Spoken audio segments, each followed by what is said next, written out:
+2 में आप सभी दोस्तों का बहुत बहुत स्वागत करता हूं। जो हाई स्कूल के में अपना भौतिक विज्ञान का सब्जेक्ट ले रखे हैं, यानी साइंस वर्ग के छात्र छात्राएं हैं, उनके लिए आपके पेपर के लिए बहुत ही महत्वपूर्ण और बहुत ही अच्छा सिलेबस चल रहा है।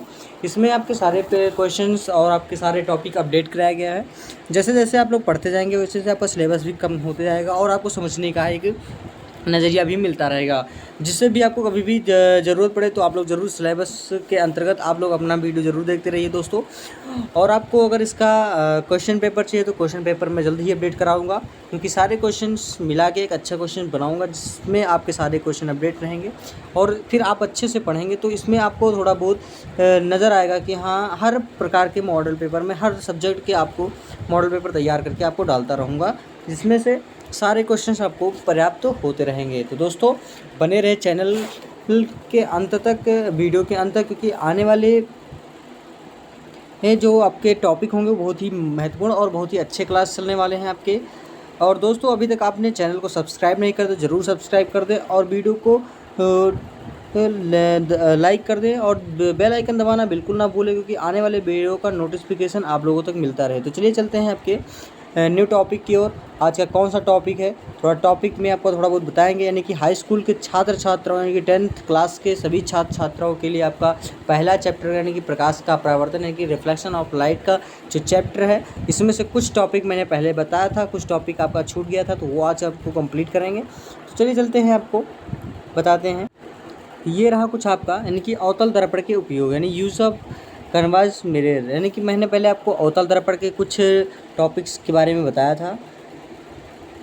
अब इसमें आपको बताएंगे अवतल दर्पण के निम्नलिखित उपयोग। इसमें उपयोग क्या हैं आपके दोस्तों, इसमें सारी चीज़ मैं आपको एक एक पॉइंट टू पॉइंट बताऊंगा। यानी कि उसका उपयोग क्या है अवतल दर्पण के।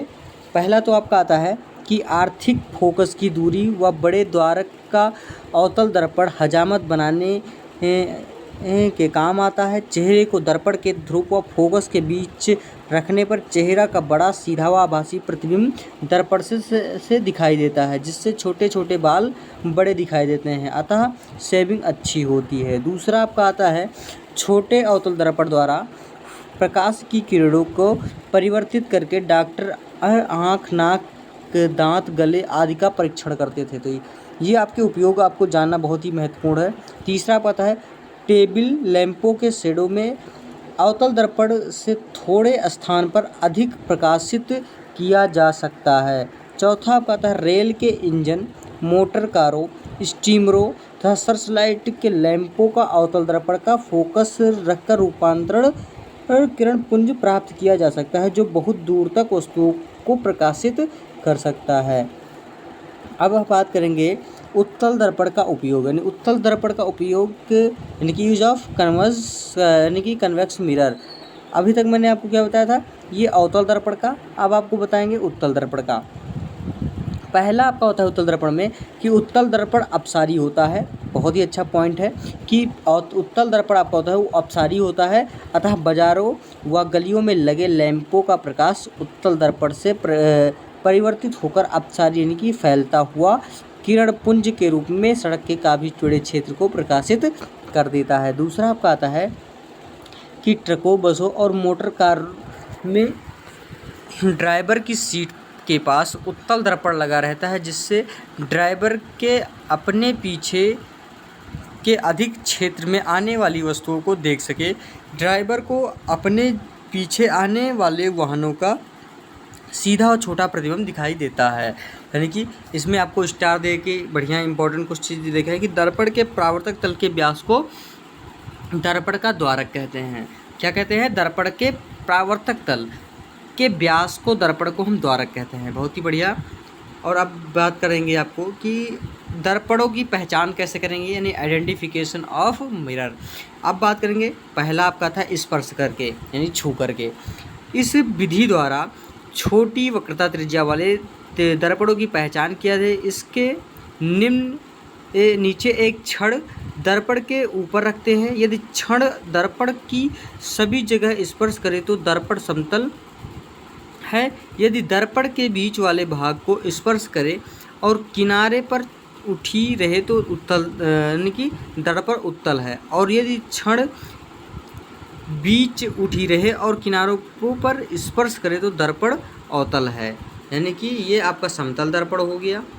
ठीक, ये आपका होता है कौन सा दर्पण, उत्तल, और ये आपका होगा अवतल दर्पण।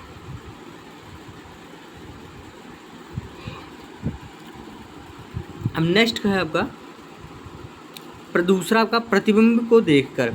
यदि किसी वस्तु को दर्पण के सामने अलग अलग दूरियों पर रखने पर प्रतिबिंब सदैव वस्तु के बराबर तथा सीधा ही बने तो दर्पण समतल होगा। यदि वस्तु का दर्पण के पास रखने पर प्रतिबिंब सीधा और वस्तु से बड़ा बने तथा दूर रखने पर उल्टा हुआ वस्तु से बड़ा या छोटा बने तो दर्पण अवतल होगा। यदि कोई वस्तु की प्रत्येक स्थिति के लिए प्रतिबिंब सीधा तथा वस्तु से छोटा ही बने तो दर्पण क्या होगा, उत्तल होगा। अब बात करेंगे आपका 13 यानी कि गोलीय दर्पण के लिए यू बी तथा एफ में संबंध। बहुत ही बढ़िया क्वेश्चन है और ये आपके लाजवाब है, यानी कि relation between U B and F relationship mirror.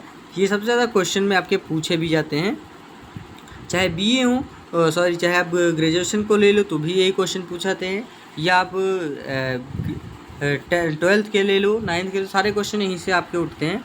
ये आपका था अवतल दर्पण की फोकस दूरी के लिए एक सूत्र का निगमन कैसे करते हैं, derivation of formula of focal length and converse mirror. यानी आपका डेरिवेशन करवाएंगे यहाँ पे आपको।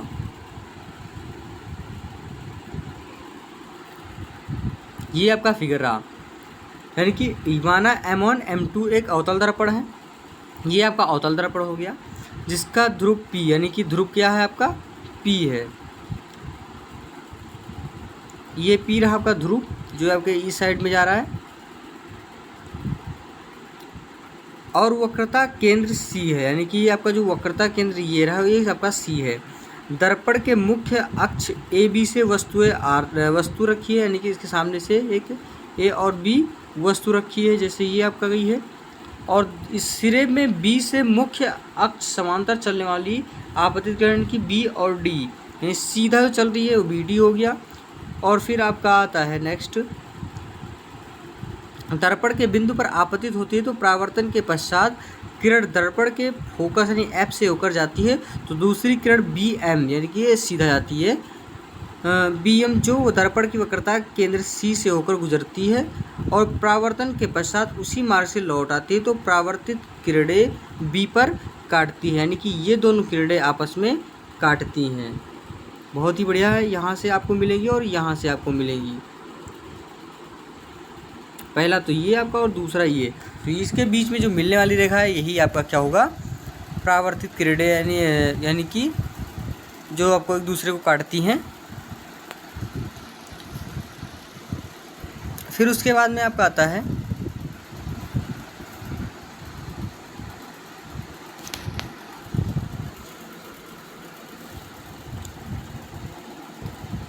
दो परिवर्तित किरणें B पर काटती हैं। मुख्य अक्ष पर B से खींचा गया लंब A' B' हो ही वस्तु AB का प्रतिबिंब है, यानी कि इसी का जो प्रतिबिंब है A' और B' वही आपका इसका प्रतिबिंब होता है। माना दर्पण के ध्रुव से वस्तु की दूरी PA बराबर -u, यानी कि PA बराबर आपका -u आ गया, यानी कि इसको मानते हैं हम PA बराबर -u। फिर चूंकि यह सभी दूरियां आपतित किरण के विपरीत दिशा में नापी जाती है तो ये ऋणात्मक है, और मुख्य अक्ष के समांतर प्रकाश किरणें BD, तो D से मुख्य अक्ष में DN है। अब यानी कि यहाँ पे आपको त्रिज्या के में रेडियस में आपको त्रिभुज ABC डैश त्रिभुज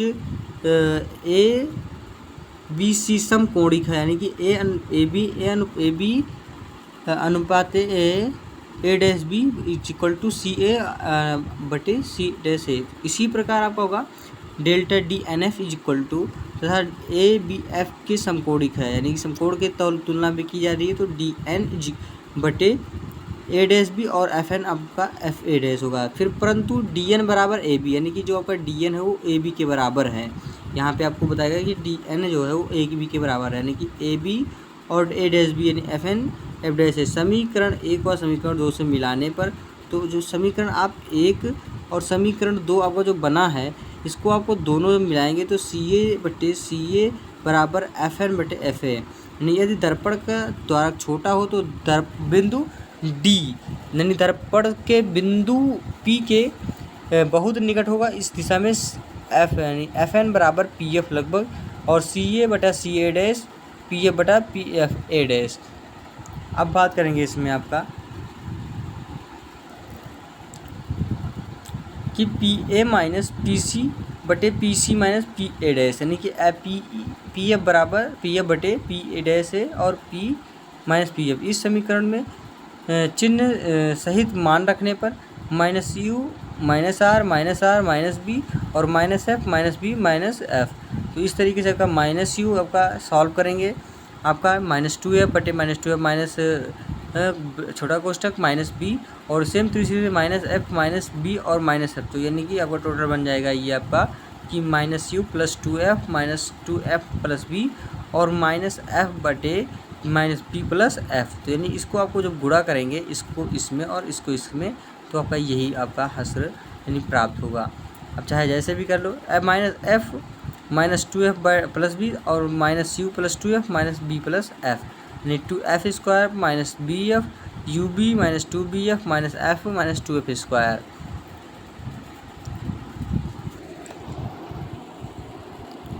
और फिर आपका आता है इसी तरीके से आपको यहाँ पे तोड़ देना है, तो UB minus UF minus UF, यानी आप यहाँ पे आपको F कॉमन लेते हैं तो F बराबर UB।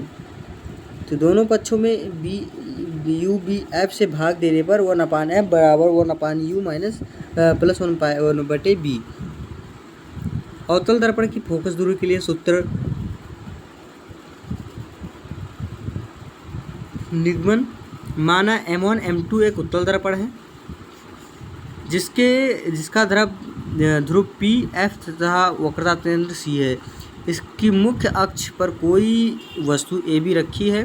वस्तु के सिरे B से मुख्य अक्ष के समांतर चलने वाली आपतित किरण BD दर्पण के बिंदु D पर आपतित होती है। परावर्तन के पश्चात यह किरण दर्पण के फोकस यानी F से आती प्रतीत होती है। दूसरी किरण BI यानी वक्रता केंद्र के सीधा में दर्पण आपतित होती है तथा परिवर्तन के पश्चात उसी मार्ग में लौट आती है। ये दोनों परावर्तित किरणें B से आती हुई प्रतीत होती हैं, जो कि B का प्रतिबिंब है और B से मुख्य अक्ष पर खींचा गया है। लंब A-B' यानी वस्तु AB का आभासी प्रतिबिंब है।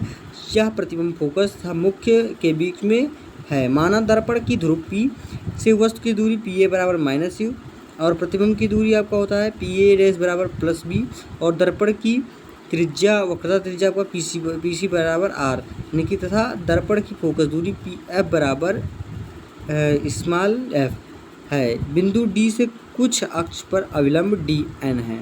तो ये आपका यानी कि आपका जो फिगर है वो आपको एक बार खींच लेना, स्क्रीनशॉट ले लेना दोस्तों, पढ़ने में भी मज़ा आएगा आपको। फिर आपका है त्रिभुज ABC तथा त्रिभुज CB डैश समकोणिक है, यानी समकोण बनाया उन्होंने इस तरीके से। इसी प्रकार त्रिभुज ABF तथा NDF समकोणिक है।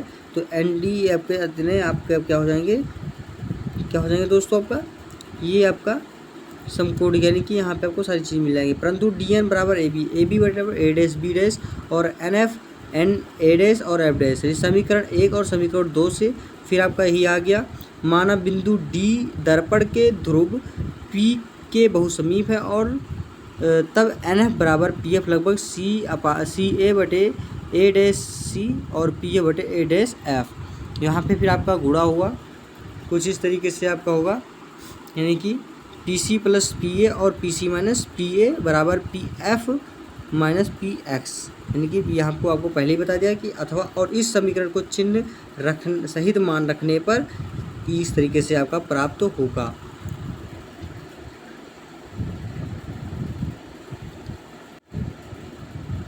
ये रहा, यानी कि F2F - B = F - B और फिर छोटा क्वेश्चन फिर F - U, यानी 2F² B - BF - UF 2F² + UB - 2BF, यानी कि B आप यहाँ पे आप F कॉमन लेंगे तो F बराबर U.B, यानी दोनों और यानी कि यू बी से एफ से भाग देने पर 1/u plus B is equal to 1/f। यानी वस्तु की प्रत्येक स्थिति के लिए उत्तल दर्पण द्वारा बना प्रतिबिंब आभासी सीधा हुआ वस्तु से छोटा तथा दर्पण के ध्रुव की व फोकस के बीच बनता है। तो इसी तरीके से आपका सूत्र का निगमन हुआ।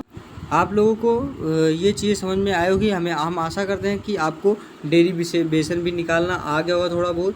यानी कि जो भी आपको दिक्कत आएगी तो ज़रूर कमेंट बॉक्स में कमेंट करिए कि आपको मैंने यहाँ पे सारी चीज़ें बता के रखा है।